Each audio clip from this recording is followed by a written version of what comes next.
Is good, Cold Hour fam? This is your boy Mateo, joined today here with your boy T Raglan, and we have a special guest on our show today. My good friend, my longtime friend. Hey everybody, my name is Nick Vitale. Vitale. I always thought it was Vitale. Vitale. How do you pronounce it? Vitale. Yeah. Vitale. Awesome. Anyways, we have Nick Vitale. Vitale on the show today. We're going to be talking about his business endeavor, which is Craft&Ride. We're going to be breaking that down. And yeah, sit back and enjoy the show.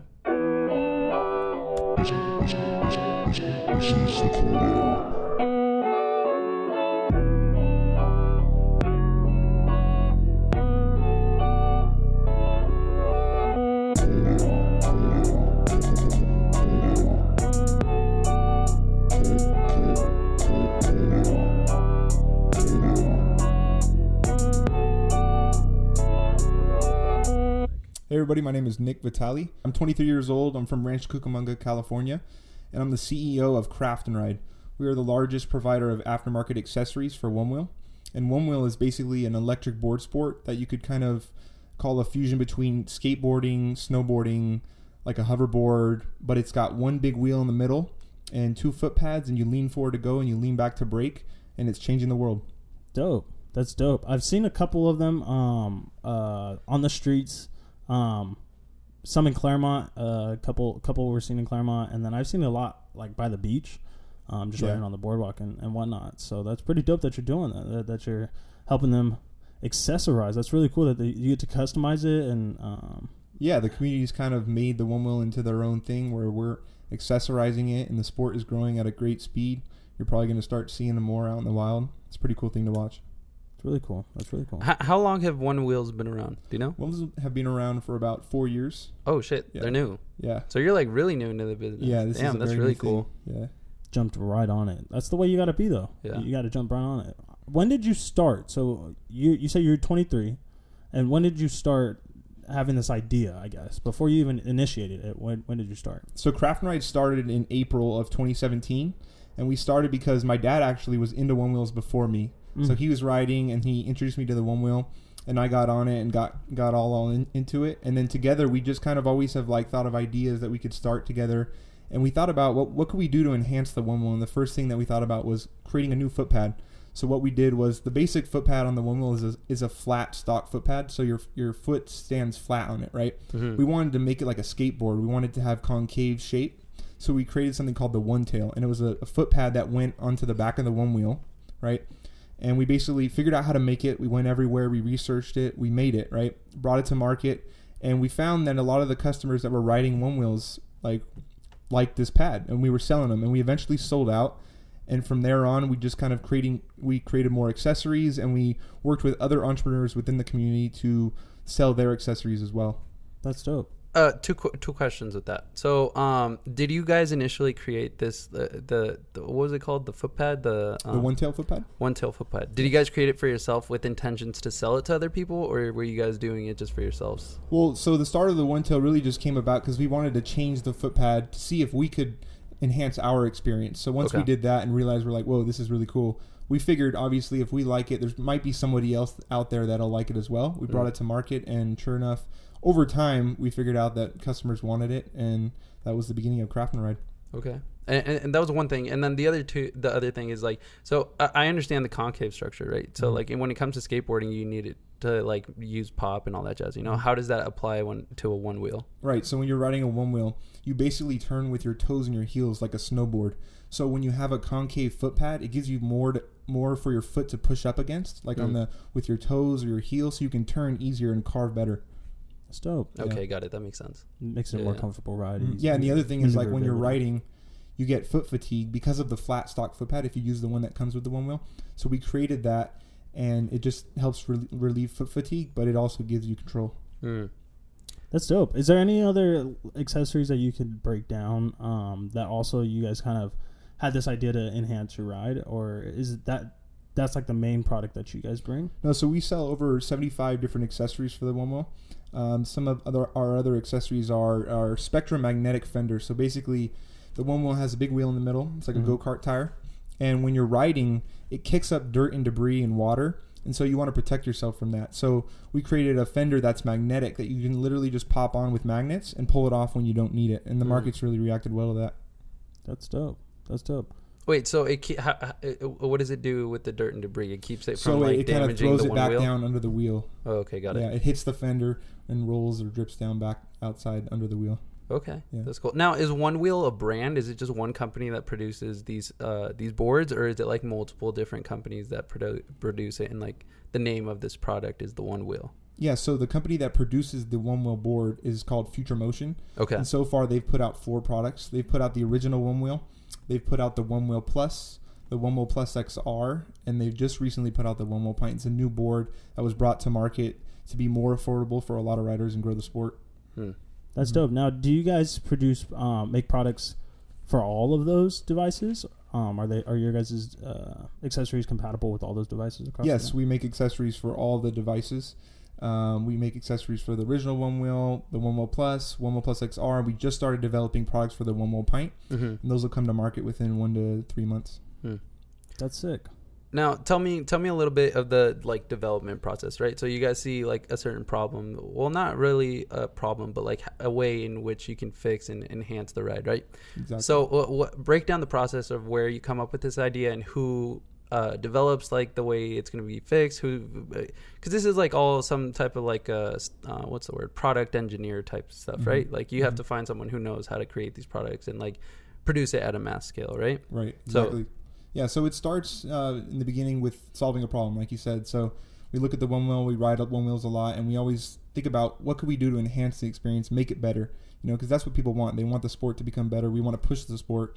So we think of ways to do that, and once we come up with an idea, we work with our team. We've got a great team of guys that help us, guys and girls, and we speak with them, and we reach out to other people that we may have never known before to try and figure out how we make this product. But we make the product, we make it, and we make it possible. No matter what, we do the best that we can to bring that product to life, and we bring it to market. And then once you bring a product to market, you give it to the market and you let them decide whether they like it or not. And if the market likes it, then it takes off and you go from there. But the number one thing is, treating customers right. Once you sell a product, it's not just about creating a great product for the customer that enhances their experience on the one wheel.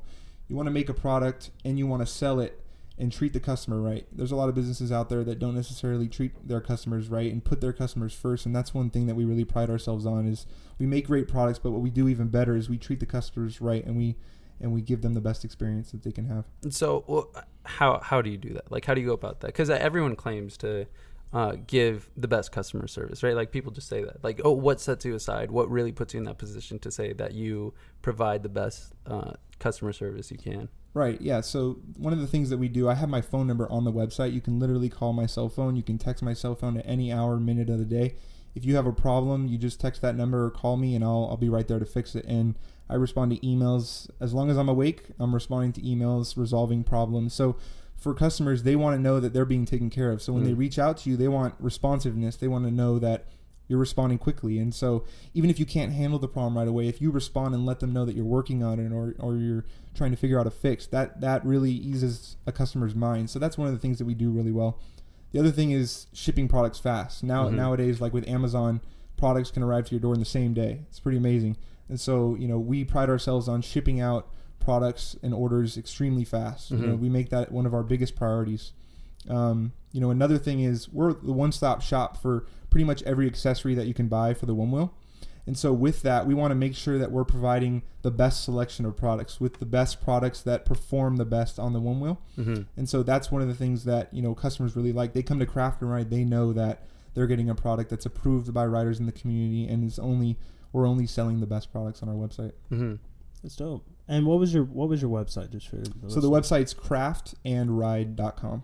Craft&Ride, that's all one word? Yeah, one word. Craft&Ride.com. That's dope. And do you guys also have like an Instagram or any social media that they can follow you on as well? Yeah, so all of our handles are Craft&Ride as well. CRAFTANDRIDE. Dope. They'll all be in the description as well, so you guys can check them out on there as well. Thank you, guys. Correct. That's dope. So take us through your journey of this process of creating this, I want to say, child of yours. Yeah, it is like a baby. Yeah, I'm sure it is. It's got to be. After how long have you been working on this? So from April 2017 to now. So what is that? It's about 2 years. Wow. And Yeah. 5 months. Yeah. Wow. Dope. 2 years. I mean, yeah, it's got to be 2-year-old baby by now. They're in the troublesome twos, right? Is that what they call it? Terrible twos. Terrible twos. Terrible That's twos. what it is. My bad. Yeah. Troublesome. What the fuck was that? Yeah, I wouldn't call it troublesome though. We're there's always struggles here and there. Yeah, of course. And it's funny that you say that because it actually makes sense. As we expand, you experience growing pains, so it makes sense that it in year 2 we're trying to scale our business, and what comes with that is growing pains. But we're doing our best. Definitely, that's dope. I feel like a great way to understand something is just by knowing some of the struggles that have come to the business, and to know what kind of growth you've gone through within the business. You want to take us through some of those struggles that you may have had? Yeah, sure. Yeah. So, some struggles that we may have had is, when you're developing a product, you're always going to run into some problem at the last minute that you weren't sure was going to come about, right? And when you experience something like that, you just got to put your all into it and just keep going and keep revising and put out the best product that you can. And sometimes, you have, at some point, you can't tell yourself that, man, there's a problem with this product, something's going wrong. You just got to put it out, right? Put a product out, get something out there, get going. And once you do that, the market will react. They'll tell you, hey, I don't like this, or I want to change this. And that's where you gain customers, because once you put a product out there and they tell you what they want you to fix or what they wish it was like, and you react to that, and you change your product to adapt to what the customer is saying, you've gained a customer for life. Like that's where it comes from. So, that's the basis of gaining customers, is just reacting to what they say. When they say something, they leave a comment on Instagram or on Facebook and say, hey, can you do this? Or I don't like this. Instead of, deleting their comment or responding negatively, you should respond and say, hey, thanks for your suggestion. We'll put that into our pipeline and make that happen. Or we'll at least consider it, Right. So that's how you resolve problems. And, there's always going to be problems, but you got to make the best of them. Exactly. I think it's having resolve to go through the problems, and having the perseverance to take on those problems as well. I'm sure you've gotten that just going through the process. I mean, you're our age, and you're the CEO. You have that title. That's awesome to be able to say Thank that. you. Congratulations on Thank doing you, that, man. That's awesome. Appreciate it. It's really cool. And the fact that we both, me and Mateo, went to high school with you. It's not impossible for anybody listening to this. Yeah, middle school. Yeah. Excuse me. Middle school. Wow. Yeah. And I mean, you've always been bright, and I knew you were always going to do big things. But I didn't expect this. It's awesome to see that you're doing this. And appreciate that. Just for people listening, it's you're able to do it. Whatever you're trying to do, you're able to do it, and just go after it. Thank you. So yeah, what else have you found on your journey with this project? Yeah, I mean, with doing Craft&Ride, I just, one thing that I've really learned is how important relationships are with people, with your customer, with the people that you work with your team. It's so important to treat people right. It always comes back to, like, I believe in karma. I believe that if you put something out, the energy you put out in the universe comes right back to you, So I believe in thinking optimistically, putting the right energy out into the universe and just treating people right, and things come back tenfold, Like when a customer has a problem, even if I'm going to lose $100, I'm going to take the L on that order or whatever. Like that's a customer for life. They realize that you're putting everything on the table for them, and they're going to come back, in tenfold and buy stuff, be there to support you. Even if a customer doesn't come back to buy anything, I'm cool with that. I've gained a friend, somebody that I can talk to, somebody that relates with me, and is going to be there to support my business. And that's awesome. That's dope. That's really cool.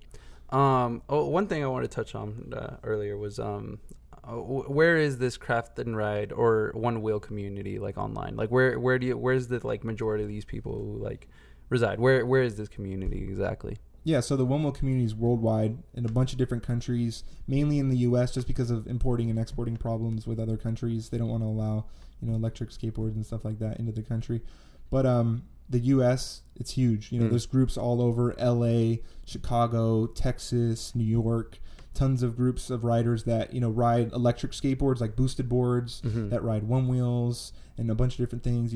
They all get together, they ride together. And that's what's so crazy about this community is everyone is there for each other. It's really like once you get a one wheel and you start to customize it, you gain friends and you realize there's another community out there with people like you that want to do the same thing. They want to ride. They want to just meet people like them. And I think it's just so much bigger than One Wheel because it's brought so many different people together.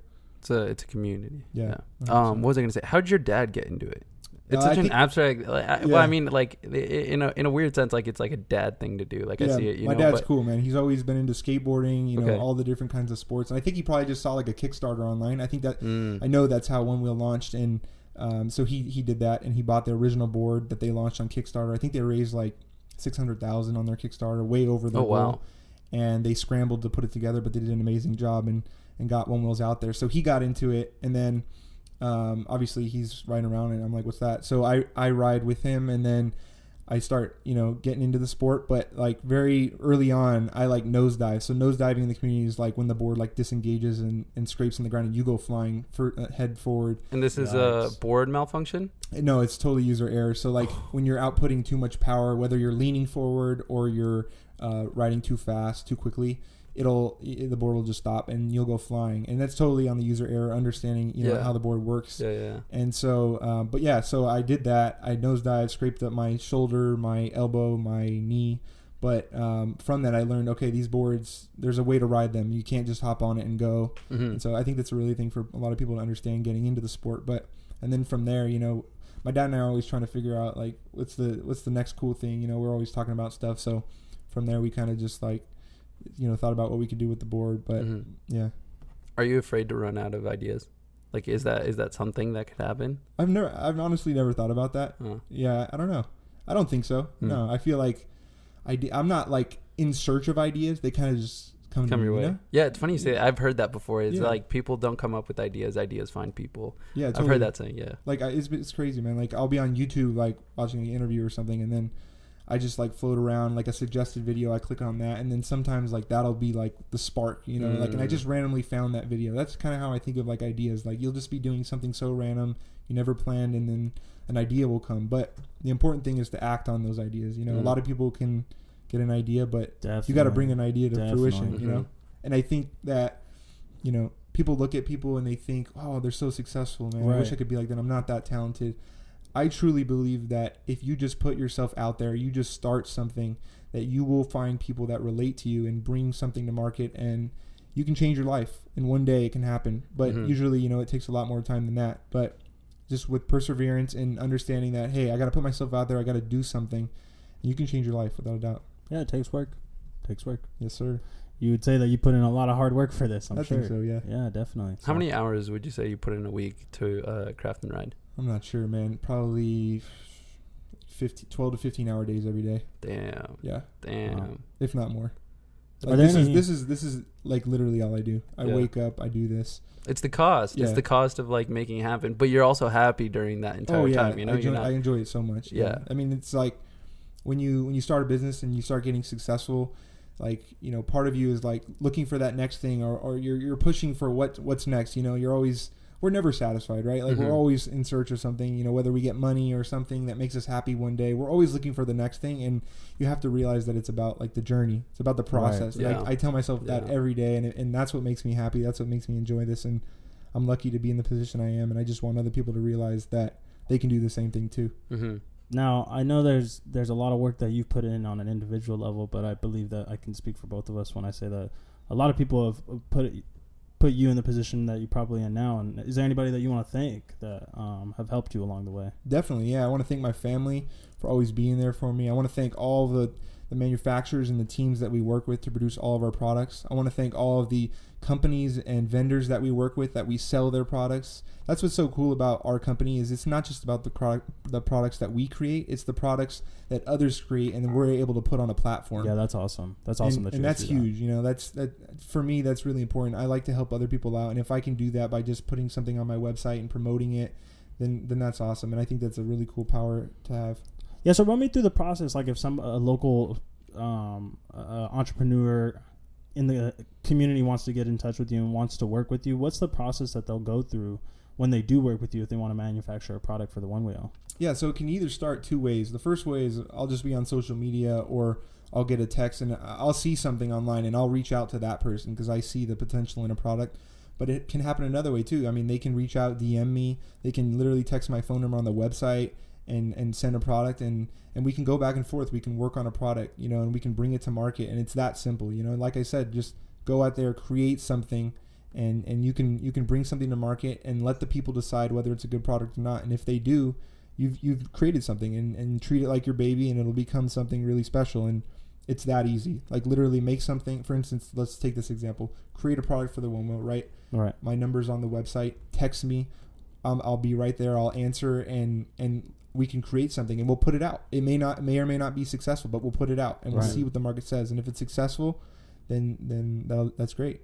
Yeah, that's dope. How many times have you failed, or has the market like said that such item failed?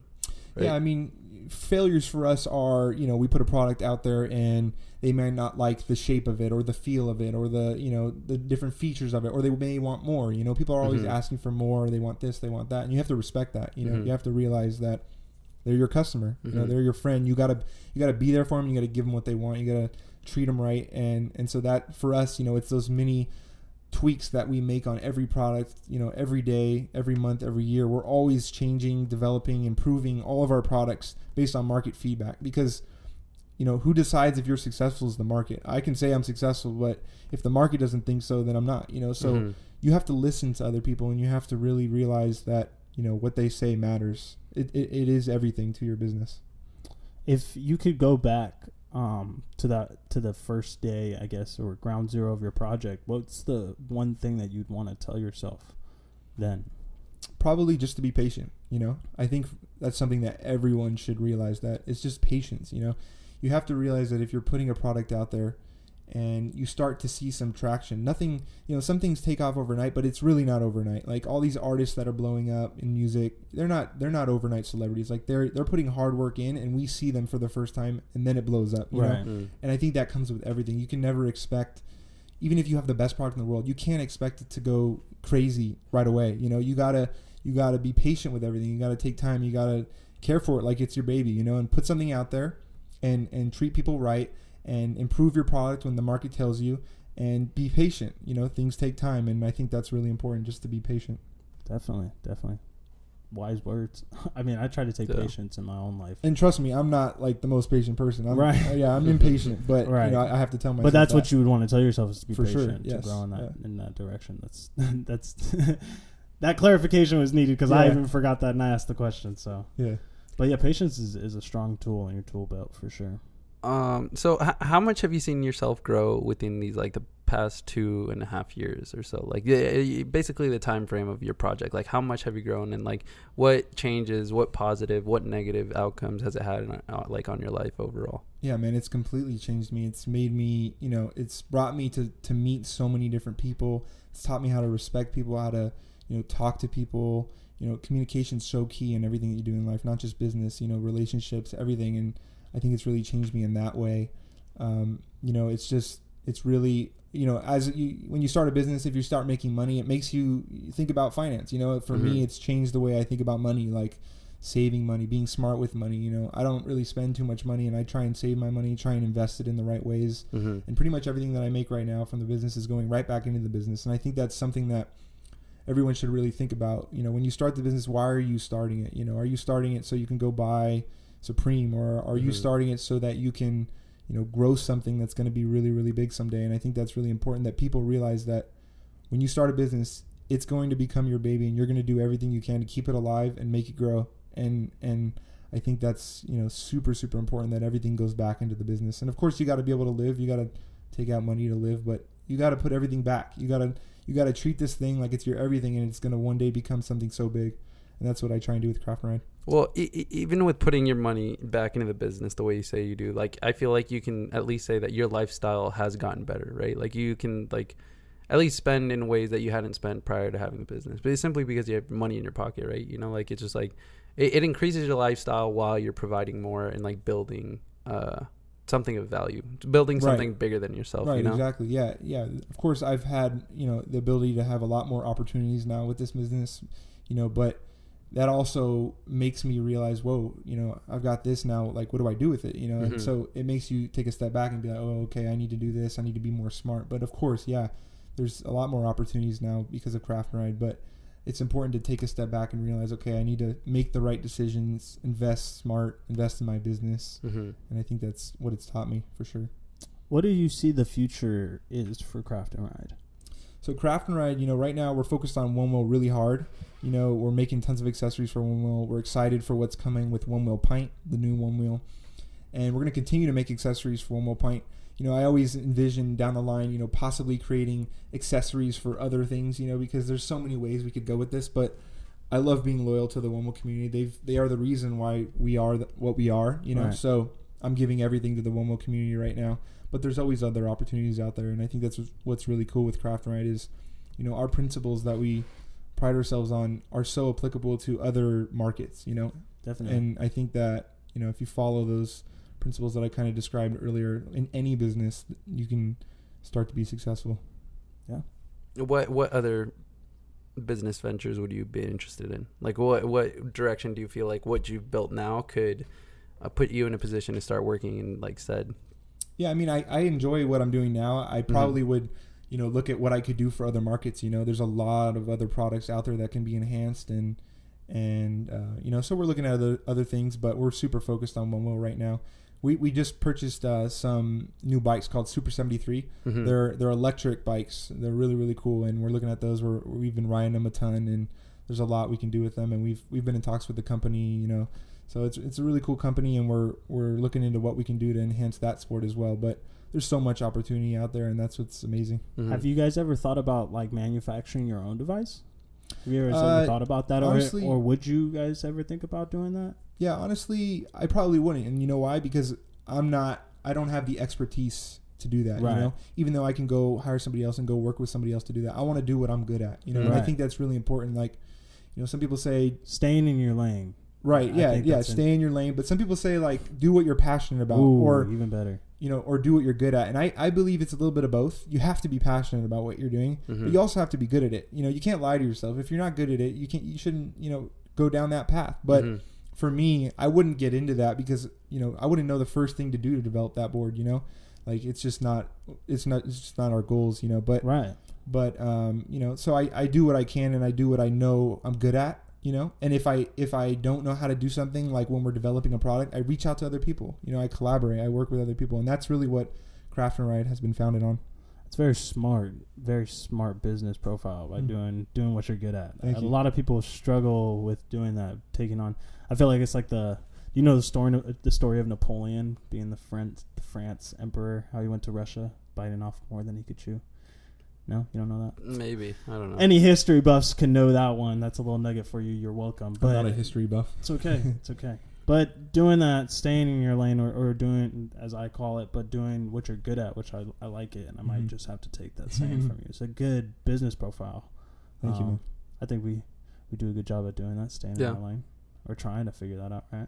Yeah, But you it's a always work. gotta- Well, I mean, like, You got to put It's a work in yourself out there. progress. yeah, it's always sure. a work in progress. So, like, how long did it take you to realize that your product Craft&Ride was working? Like, how long into the project were you like, oh shit, like This wow, it's like going. like there was actual traction behind it and actual results behind like the work you had The put market is accepting it. Right, yeah. So when we developed our first product, which is the concave foot pad called Mhm. One Tail, we put it out there, right? Sold a few units right away because we were already kind of in like a Facebook group of one wheel riders. So we, just posted the product and we're like, hey, this is what we've made. And some people bought it and they wrote it and they liked it. And then this is the cycle, they like the product. Then they post it back on Facebook or they post it on Instagram or they have it on their one wheel and somebody else sees them riding with it or sees it posted and they're like, hey, what's that? And they discover it. And then that's another customer and it starts building. And so with our first product, we put it out, few people bought it and it took off a little bit by every day. And we realized, okay, there's a market. There's not only a market for this accessory, but I bet there's a market for other accessories. What can we do to enhance this? And that's kind of in the very early stages of the company, we realized, okay, there's something here. Right. And to be honest with you, it didn't really start like we're going to make an accessory company. It was just like, oh, what can we do to make this board better? Yeah, And we tried that and we put it out and the market said, this is good. And so we took that and we ran with it. That's dope. You guys saw an opportunity and went. Yes, sir. Capitalize on your opportunities, people. Yeah, there's few of them that come your way. Yeah. That's why the song Lose Yourself is such a good song and resonates with everybody, is because you just got to go for it no matter what. Facts. High key. Shit, what else was I going to say? Your family. I know, and I can speak that like my family is really encouraging and like positive, like towards what I end up deciding to do. You know, like any project or endeavor I've taken up on myself, like personally, they're always for it. Like how has your family like done that for you? Yeah, my family is everything to me. They've made me who I am, without a doubt. I wouldn't be anything without them. And my parents especially, you know, they've raised me and my brother amazingly, and they've turned us into the people that we are, and I can't thank them enough for that, you know. And they're always there to support me if I ever need help with anything like packing. My mom's the biggest help, you know, with packing everything. She helps me. You know, when we pack every day, she'll pull items for me. She'll prep. She'll do a bunch of things, and we work together. We are a team. My mom is a part of Craft&Ride, and she is the biggest help to us. And so it's really awesome to have her. And my brother's always supporting us. You know, like it's super important to have a family that supports you. And if you do have a family that supports you, make sure to thank them and tell them that you love them. You know, it's really important. Yeah, shouts out to the Vitale family because you guys are awesome. You guys. I mean, I grew up playing soccer with you guys and my brother, and so you guys' family you guys are an amazing family, a beautiful family. So thank you, man. We appreciate that. I appreciate you guys being in my life and giving us this opportunity for having you on the show. So we love you guys too. I mean, I remember playing soccer with you. You too. I remember playing at Summit. We were playing soccer there. Yeah. And Tyler with Noah. Yep. Yeah, that's cool, crazy. Man. You guys are good people. I appreciate you guys too, and thank you for having me on the show. That's awesome that your family's supportive, and it's awesome to have a blessed to be blessed with a family who does support you. So shouts out to your family. Yeah, I'm very lucky. I was gonna say one more thing. I forgot. Damn it! You got over here all twisted up in emotions. And sorry, man. It's a no, just kidding. It's definitely a good point to like touch up on. Your relationship with your dad. Yeah. So I it's weird, but I can speak on this too because I work with my dad. Uh-huh. How is your relationship with your father like through the business? You know, how does that work? What's changed and how do you see it? Yeah, my dad's really focused on what he's doing, but he's always there for me if I need him, you know. So, you know, me and my mom pretty much do most of the business, and you know, my dad will help out here and then, but he's really focused on what he does. But he's so good at being a father because he's able to always be there for me if I need him, you know. Like my dad's always been there all my life, and we've always been best friends, and we are always thinking about what we could do next, what we could create, what, you know, like we're always trying to think of like, you know, the next thing to do. We try and keep ourselves busy, and he's the biggest role model to Noah and I, and I truly believe he is the reason why we, you know, have been able to start successful businesses and do the things we do and have the opportunities that we've had and play soccer and go to school. Like that's my dad and my mom, but my dad has literally supported us, and he's always there for me, and he's a big part of why Craft&Ride is successful, and I appreciate him for that. It's awesome. I kind of want to leave it at like. Yeah, I like it. It was solid. Yeah, thank you. I appreciate you for being on the show and sharing your story and what Craft&Ride brings to the community as a whole. Bringing up local creativity, I want to say, within the community. I feel like that's important within the community, is to inspire that within the youth and everybody coming up. So I want to send a shout out to Craft&Ride as a whole and to you yourself. Thank you for coming on the show. I want to appreciate all the people tuning in today. It's your boy T. Ragland, joined here with Nick Vitale. You want to give him another shout out for Craft&Ride? Just give him your website and everything. Yeah. My name's Nick Vitale, craftandride.com, and I just want to thank you guys for having me here today. I mean, I think what you guys are doing is really, really cool. I think you guys are onto something. Don't stop. Keep going. Keep interviewing people. Like this is the start of something, and I know that. Like, don't stop.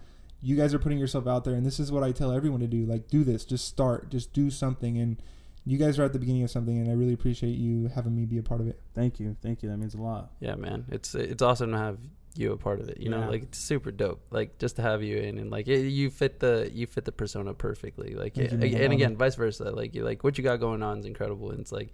It only pushes me to like push harder, you know. Like it inspires me, you know. It's super cool to see. Yeah. I said I was going to do an accent, so I have to do an English accent as we are signing off today. It's your boy T. Ragland signing off.